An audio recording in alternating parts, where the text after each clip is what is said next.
Seconds. You hear me? Yeah, I can hear you now. But let's wait for 5 minutes and then I'll start, all right? Everyone's out in the sun. What? Everyone's out in the sun. Yeah, I know. I think a few people, definitely a few more people are going to join, I think. Right. Ah, good stuff. Wait, is the check? Can you see my my screen as well? This. Yes, I can. Perfect. Okay. Right. Oh, yeah. I'm just gonna get my water. I'll be right back. Anyways, I'll go on mute. We'll probably start rolling about. Okay. No worries. No worries.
Wagwan, Matt. Can you hear me?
Yo, can you hear me? Yeah, we can. I'm just going to start in a bit.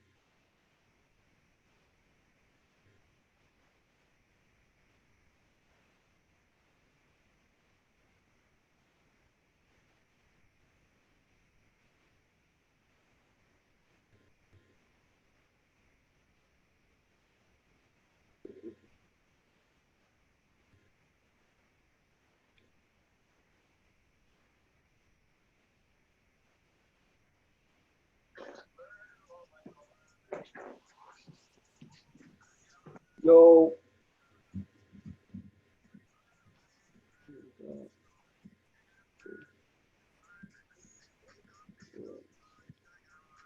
Hey, by the way, everybody, you don't have to turn your mics off, by the way, because I want you to be able to speak, and ask some questions and stuff. Okay?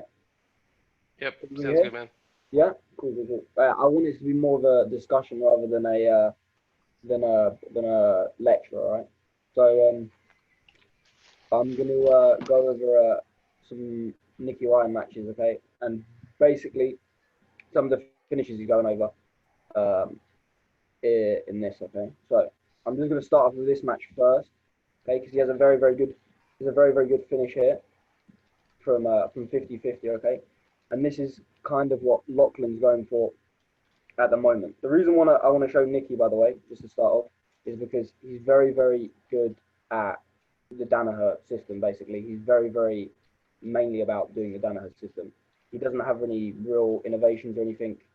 He's bog standard Danaher, and which isn't a bad thing. It's a very good thing, but he's very good at being aggressive from guard. He's very good with 2-on-1s, and he's very good at hip heisting. Okay, what I mean by hip heisting, you're going to see him doing this match, is whenever the guy doesn't engage with him, he begins to start sitting back up. So in this scenario, you'll see when the guy starts to back away from him, he'll hip heist. Okay, when he's on his feet. So hip heist and comes up and comes back down. All right. This was Nicky Ryan in 2017. Okay, so 2 years from now, he redoes the trials and he's way more aggressive from top, a lot more aggressive from top. In these first few matches in 2017, he was very he wasn't very aggressive about coming back on top. He would just mainly go for leg locks. In his 2019 run, which I'll go over in a bit, he's much more aggressive at going on top and much more aggressive looking for the back. Okay, in this 2017 run, he's a lot more open about finishing from leg locks. Okay, mainly because he was a lot smaller and a lot less physical. Okay? So one of the finishes here is a nice little look-see into what Lachlan started to do later on. Okay, so from this sequence here, you're going to see he's going to go from reverse de la Hiva. Reverse de la Hiva. Okay, he sits through. He misses saddle. Okay, the guy blocks the saddle. So as he spins through, okay, as he tries to spin through, he gets saddled. The guy blocks his top foot, sorry, and clears it. So my computer's been crashed. Okay, he clears his bottom leg. So now he's in more of a 50-50 position here. Okay, can everybody see it? Okay, now this is backside 50-50, which you'll see Lachlan go for later on lots more. Okay, so basically all of Lachlan's absolute finishes are all from this backside 50-50 position. Okay, and basically I have a lot of conversations with Rob Deagle from Henzo's, and his thoughts on this are backside 50-50 is going to outlive saddle. Basically, different positions, different leg lock entanglements are going to have different uses. Instead of let's try and get to saddle and play everything from there. So a good way to explain this, okay, is saddle is a very good position to control someone in. But it's very easy to heel slip. Okay, people heel slip in saddle a lot because there's not a good enough connection to stop them from spinning out. Okay, 50-50 is completely stops this. You can't spin out from 50-50 because the guy will follow you very easily. The problem with 50-50 is it's not a very good position to finish from.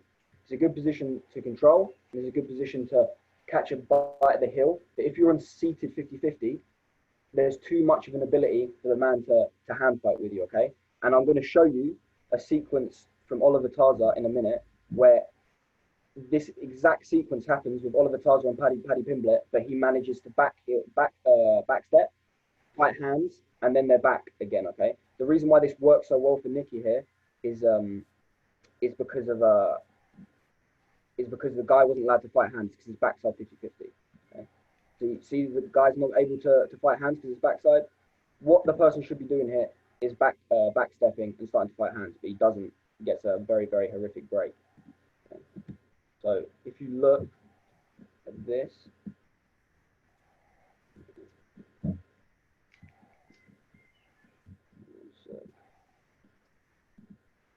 bear in mind this is the first time I've used Zoom. Can everybody still see what's going on? Yeah, just a bit laggy. Laggy? It's a little bit Yeah, like just A little bit laggy. My voice or the screen? screen is share. Okay. Your voice is fine. yeah, screen. 1 second. It's been laggy the whole time, or? No, just now. Okay, just now. It's because I paused it, probably. 1 sec.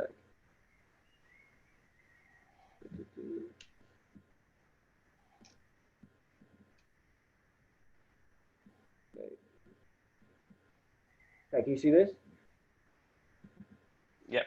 Cool, perfect, right. Okay, so, look.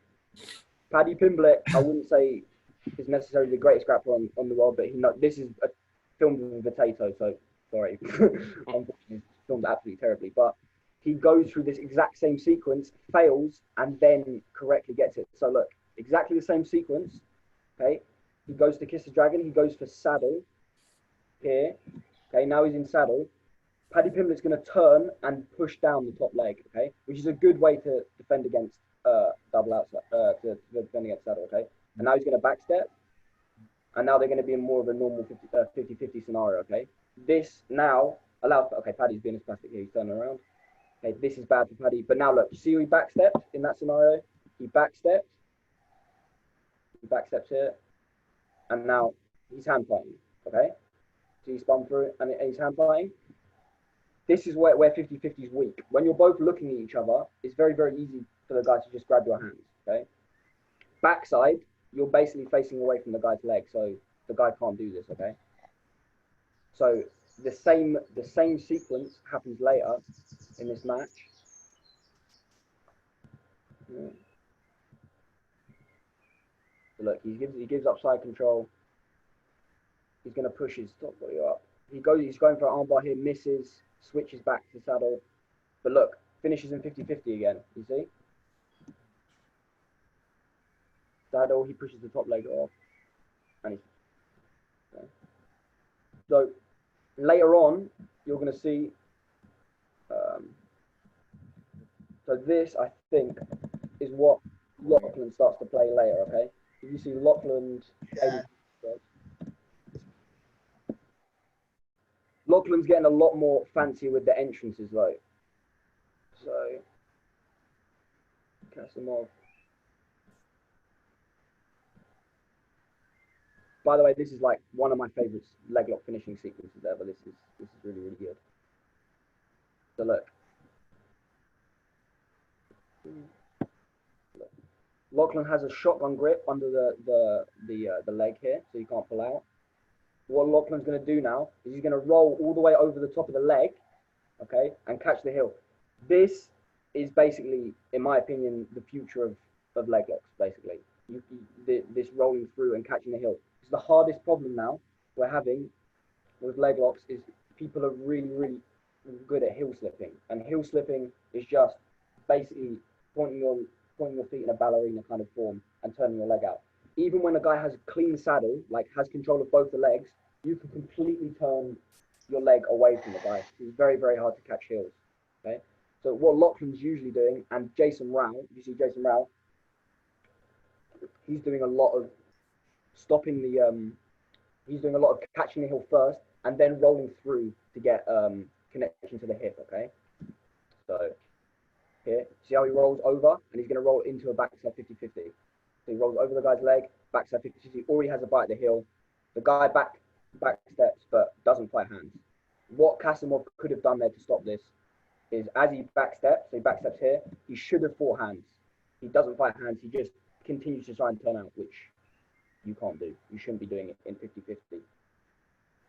This is the bet. He gets himself into a position where it's very easy for him to defend, but he doesn't. You see, he could have easily grabbed the guy's legs from here. He just doesn't. Okay. So that was my long rant about 50-50 and heel hooks, but I'm gonna go back to Nicky Ryan now. Okay. So Nicky Ryan's run at ADCC.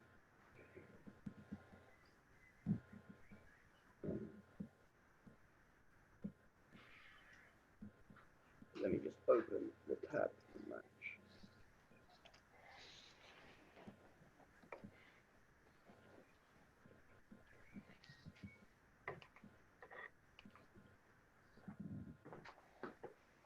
By the way, if I'm going too fast, stop me, all right? I go off on big long rants all the time, and I definitely shouldn't.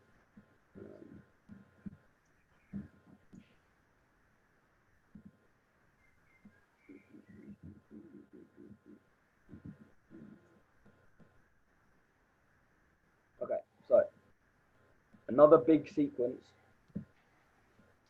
that Nicky plays. Okay.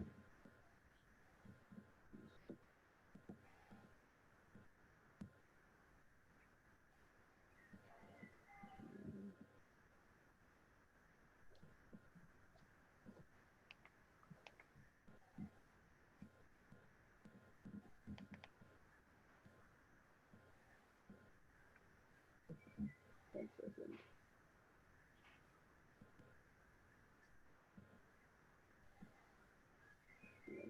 One second, guys. I'm just trying to make this work.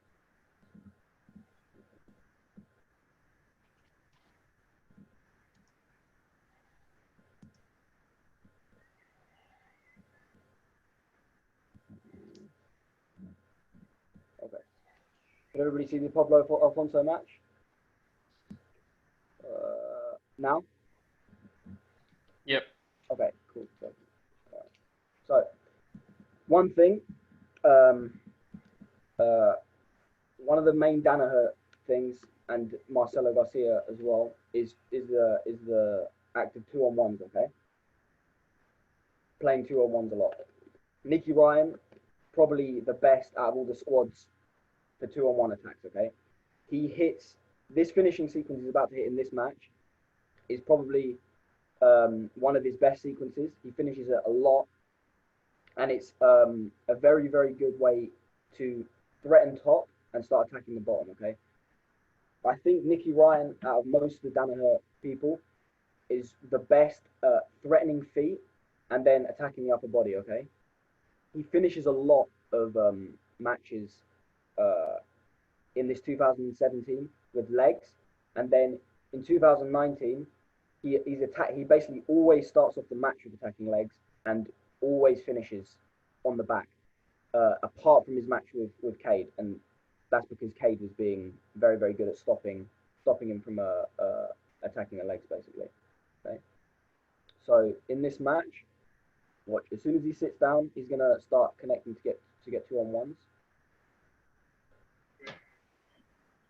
So fight for 2-on-1s.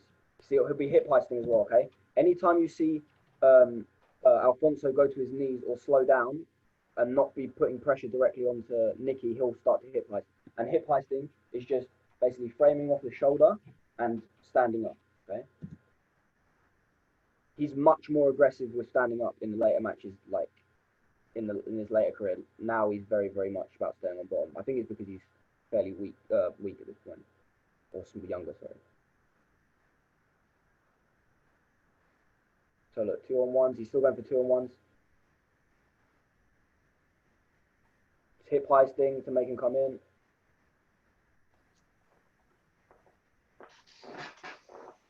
Back to 2-on-1s. Now look, shoots to a triangle. Okay, let's do it slowly. Look, he's going to get a 2-on-1. Immediately, look, so he's 2-on-1 Alfonso's left arm. Okay, now what he's going to do to stop him from pushing in, he's going to frame off his left hip. You see how his foot goes onto his left hip? Yeah? And now his right foot is going to come up and over Alfonso's shoulder. You see? So, reason he has the foot on the hip here is so Alfonso can't suddenly put pressure in. And the reason he wouldn't put it on the other hip, if he had 2 on one on the left arm and a 1 foot on the right hip, it would allow Alfonso probably wouldn't do this because probably doesn't like it very well, but he would control the leg, put it across and start attacking the leg. The reason he's framing on the same side is Alfonso cannot use his left arm to strip that grip because Nicky has complete control of it, okay? So 2 on 1, foot on the hip, leg goes over, and he locks up a triangle, okay? Alfonso spins out to try and get out of it, and Nicky follows, locks up the triangle. One of the main things you should see from this, from Nicky's triangle here, and we'll see in a lot of different good triangles, is Nicky's knee that's over the neck is underneath Alfonso's shoulder, okay? Good triangles are going to be more when the knee comes underneath Alfonso's shoulder. So the leg that's coming over should always be under the shoulder, okay? This just locks up tight. It means the crook of your leg can wrap better around the neck, okay? Otherwise, there'll always be hollow space, okay, with your legs.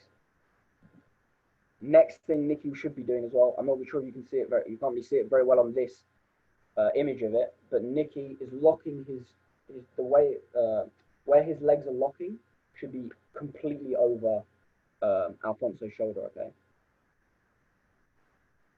And so as he's beginning to finish, he's going to finish it with an armbar, okay?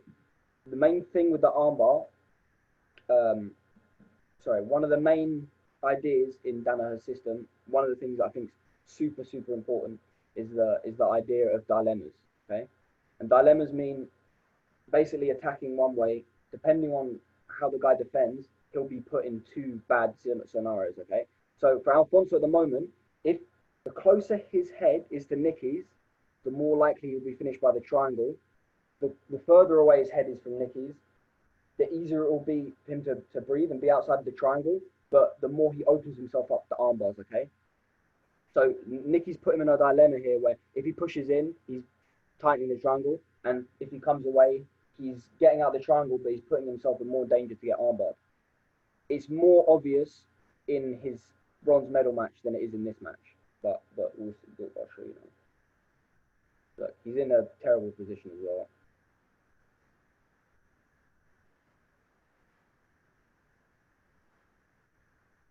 So he's trying to put pressure in, the triangle's coming in. See, now he's gonna try and put pressure up by putting his feet underneath his hips. What Alfonso does there is correct. If you're trying to bring your head up, you have to bring your hips underneath your head. While his hips are behind him, but far away like this, it's hard for him to stand up. So he's trying to bring his legs underneath his head, his hips underneath his head, which is good. Oh, yes, triangle there. So you see how he pushed in the whole time and you got triangle?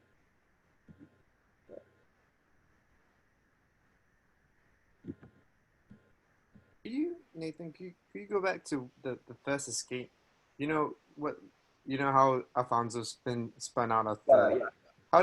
How did Nicky get him back into the triangle? How did Nicky get back into the triangle? Okay, so if you watch the sequence, what he should have done, another thing he should have done here, by the way, is you see Alfonso gets his secondary arm in. Watch this. So 2 on 1, post, leg over, his hands in, yeah? At this scenario, he should keep that arm in, for starters, as just a post in general. He should be pushing that arm off. He spins. The reason this works well, okay, and this is a very important thing in leg locks, in arm bars in general, is he's pushing it over his hip here, okay? You should never really be trying to finish arm bars directly down your center line, okay?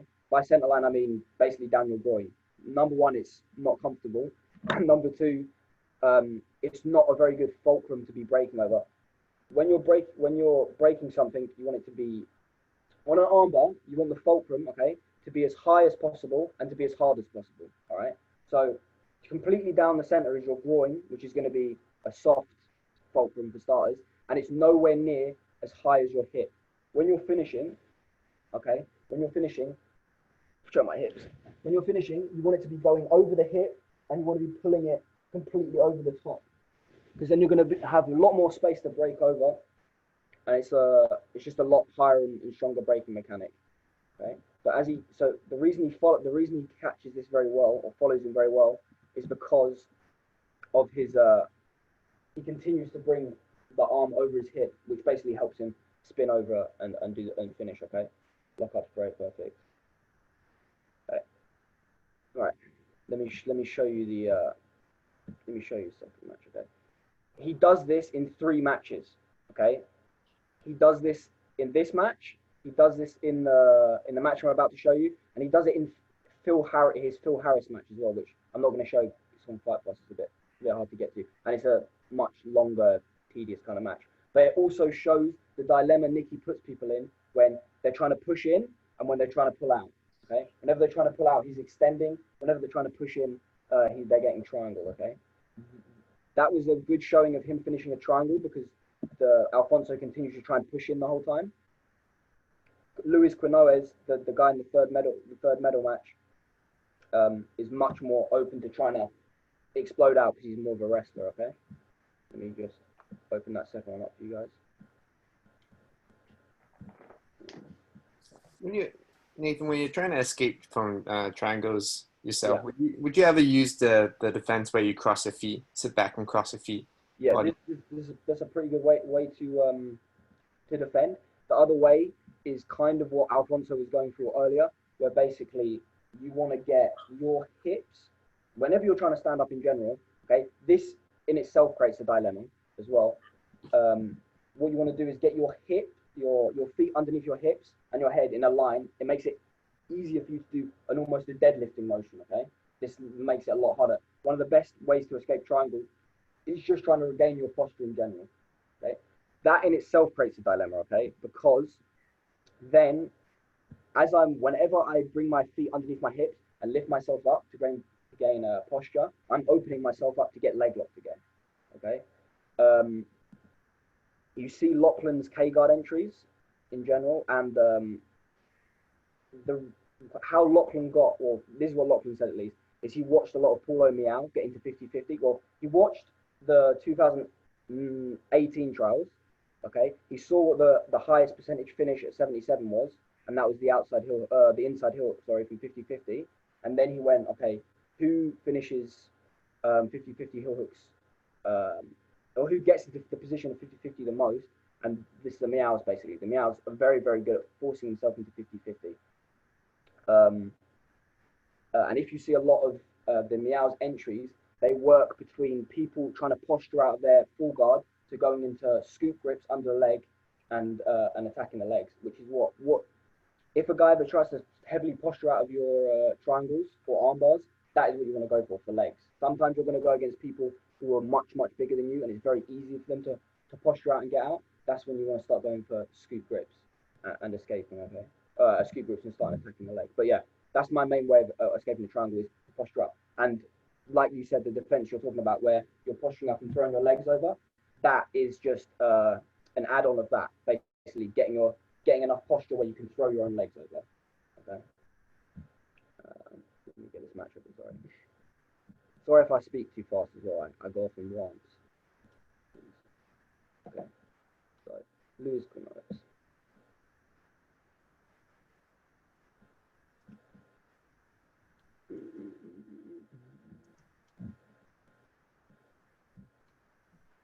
Okay, so this was Nicky's 3rd place match, okay, at the trial. Can you see that, guys? One sec. I keep on forgetting to click share. Okay. So this was Nicky's 3rd place match in 2017. He lost. He beat. He lost to Ethan Creliston in the semi-finals. Okay, his own teammate who trains with him a lot. So he trains with him a lot. And Ethan Creliston, I'd say, if you want to watch someone who's got ridiculous leg lock defense, we'll go over it at some point. But Lachlan's probably the person with the longest kind of frame that's got just ludicrously good leg lock defense. He basically never gets leg locked. The only time I've ever seen him leg locked is against John Calistine. And John Calistine, Aoki locked him. He didn't get a clean hit bite of his heel. No one ever really gets a clean bite of Ethan's heel. Okay, even his own teammates, he went against Oliver Tarza and BJ Fanatics. He just never gets caught in heel hooks. And at this point, Nicky wasn't aggressive enough to start coming up and start passing. Now Nicky's a way more aggressive wrestler and back taker, way more aggressive. Okay, so can you see those guys, by the way, the match? Oh, just died. One sec.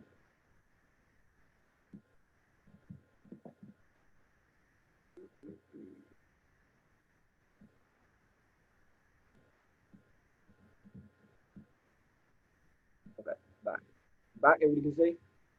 Cool. Okay, so once again,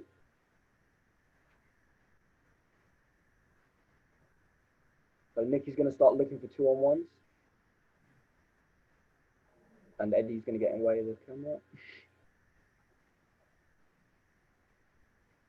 By the way, this guy that he's going against, I've trained with in America. He's like very knowledgeable about legs and stuff. And his coach specifically told me that he knew about this sequence, and he said to his coach, "Oh, no one does it the same as you, so I'm not going to get caught with it." And he ended up actually getting caught with it. Let's skip forward a bit. So most of this match is them both fighting for inside position and neither really getting anywhere close to inside position because Luis continues to just aggressively spin out and kick onto his butt. So yeah. Nicky's going to get back to 2-on-1s.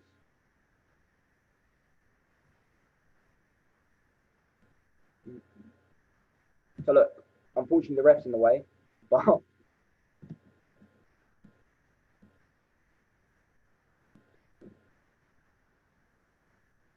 I'll pause it so you can see the 2-on-1 scenario. Okay. So look, Nicky gets 2-on-1, and you see his post on the same side hip. He's posting on the same side hip again. Unfortunately, the ref's in the way. But in this scenario now, Nicky throws his leg over his shoulder. Okay. Now Nicky sees that he's heavily posturing up, and at this point, he's probably going to lose the triangle because he's Louis's head and hips and legs are completely in line. Okay, so it's going to be very hard for him to break posture. He sees this and immediately switches off to the armbar. Okay.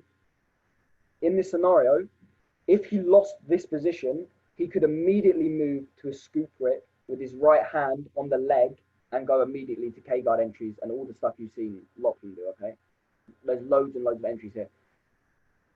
The main goal in these positions is you should be constantly making the guy having to react to different scenarios, and you should be constantly putting him in a dilemma. Because in this scenario, maybe Louis gets if he survived this armbar, maybe Nicky goes for a scoop grip, goes for legs, then Quinones pushes himself back in and could get caught back in the triangle on armbar. It's a constant dilemma of catching positions. Okay, and he catches him in the armbar. Okay, I'll just show one more time. Apparently, yeah. The 2-on-1 foot and the hip. He tries to set up straight into the armbar. Okay. Okay. So now let's watch hyper aggressive Nicky Ryan, which is a lot more fun to watch.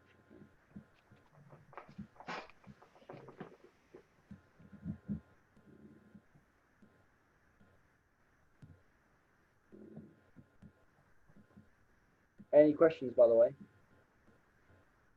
while I'm looking?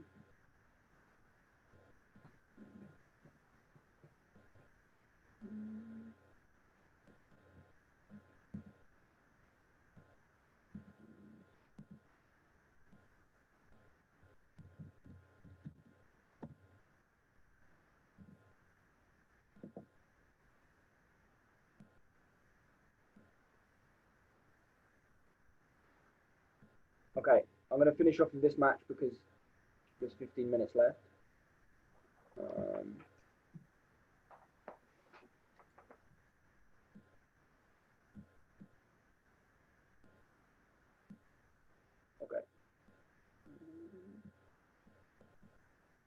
Everybody can see the Nikki match, yeah? The match. Okay, cool. So this match is really, really interesting because Cade is a very, very, very good. Cade's a very, very good wrestler. I'd say he's the. Both of the Rotullo twins are extremely good, but I'd say Cade is the slightly worse of the two, just by a tiny bit. Ty's just a bit more grown into his body, a bit stronger. So most of this match is Nikki trying to hip heist and be very, very, very aggressive. The reason this works well for Nikki is the Rotullo brothers love to do leg pins and move side to side, and they like their opponents to be a lot more on their back, so they can be a lot more aggressive, start rolling over the top. See, a lot of matches that the Rotullos do well in is people on the back foot. A lot of IBJJF people are very on the back foot in general. So his matches at ADCC, when he beat most of his teammates, his Atos teammates, was because they were very much okay with sitting on their back and getting their leg pinned, and both Ty was able to move side to side. Nikki basically doesn't let up this whole match. He continues to follow him. He's looking for 2-on-1s. He's constantly harassing the feet and harassing the head and hip heisting. You see he's constantly kind of sitting down, coming back up, not letting Ty really get any good offense going passing wise.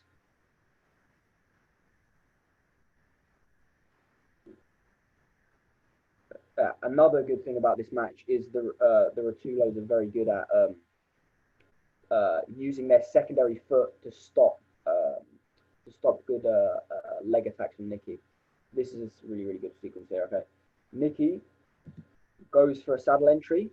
Immediately, Ty gets his secondary leg in to kick out, spins out. Nikki follows, catches the hip, and moves to leg drag.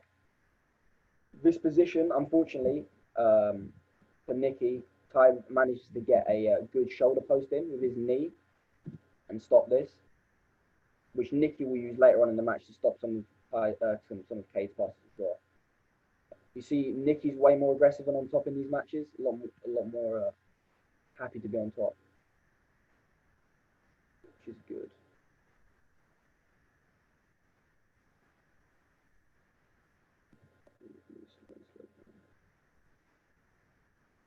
But look, Nikki's continuously going for 2-on-1s, harassing the head, hip heisting, coming up, sitting back down, legs in, 2-on-1s.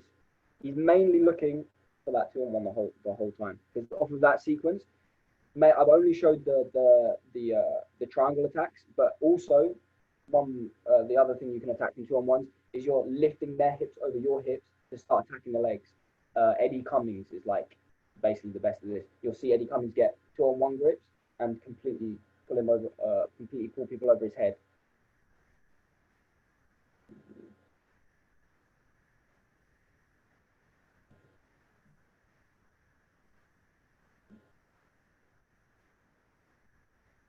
So look, he's going out. The reason this heel hook isn't working here is because Ty, when you're finishing heel hooks, you want to be hipping into the side of the guy's knee. And what Ty's done here in this double outside scenario is he's turning his leg enough, so Nikki's basically hipping into the back of his leg. Look, he's hipping into the back of his leg, not really getting good control. He's not really hipping into the side of his leg. Ty's going to get his secondary leg in and kick off.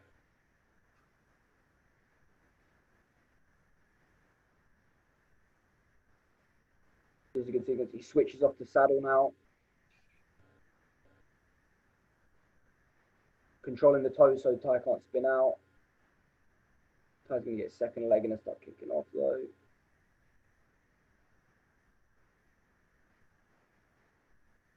You'll see the reason why Nikki's really good to watch is you can see his evolution of start being way more adaptive at attacking different things. Like he'll get into these scenarios where he's in double outside against Imanari later on in Polaris, and he'll be a lot better at coming up and start crab riding and attacking the back from here. And the other thing that's the problem with Nikki's heel hooks early doors in this match is he's not getting good connection to the hip. He's only getting good connection to the knee. And when you're trying to break stuff in general, you want a good connection to the joint above the joint you're trying to break. Okay, so in armbar scenario, you want to have good connection to the shoulder to break the elbow. And in heel hooks, it's similar. You want to have good connection to the hip to break the knee. And what happens a lot is Nicky gets quite shallow only to knee length, and it's easy for Ty to, it looks like he's shoulder posting here to get back out. So yeah, he can get his secondary leg in to push off most of the time.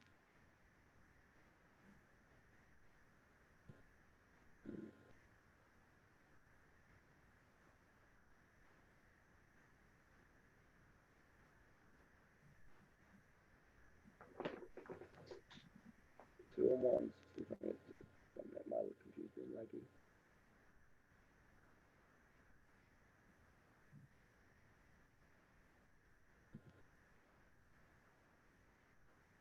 So the finish here is. So before, so you know I was talking about that scoop grip on the far leg. Nicky's doing it here. See, look, one sec, I'll go back. So look, pretend this was in a closed guard scenario. You can be doing exactly the same as Nicky does here. He's framing off. He's getting a scoop grip of the leg, and now he's going to lift his hips underneath Ty's hips and get good connection. Okay, so now he doesn't have very good connection here. Ty's going to get out of this one, and he's going to slowly regain it. Look, so,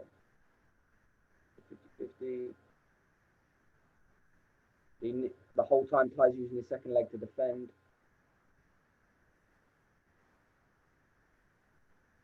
Stands up. Now look, Nicky's going to get a better grip of the leg now. So look, he gets a much tighter grip. You see how he lifts? He basically shoots his hips up now, and he has a much better connection to the hip now.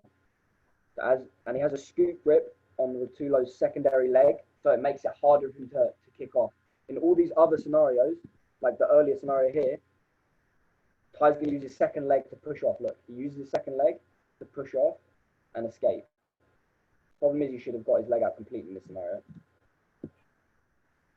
But now, as he comes back on top, Nicky's going to shoot his hips up much further and then scoop grip the far leg. So now he can't use that leg to defend. He can't use that leg to defend because of Nicky's scoop grip. Okay. Now Nicky's going to get a good tight grip of the double outside. Spin. Okay, he's immediately got good pressure on him here. And he gets to finish as he spins through.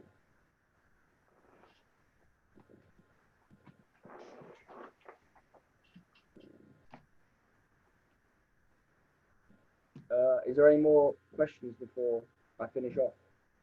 I'm sorry if this was very sporadic, but I had like one day to put it to set it up. Is that cool, guys? Cool. All right. See you later. I'm gonna go. If you've got any suggestions on what you want me to break down on Saturday, then feel free to. And on Saturday, I'll probably have someone to show what's going on in my living room. Okay? Cool? Yeah, that'll be helpful. Okay, no worries. All right. See you later, guys. Thank you. Hey, thanks. See ya.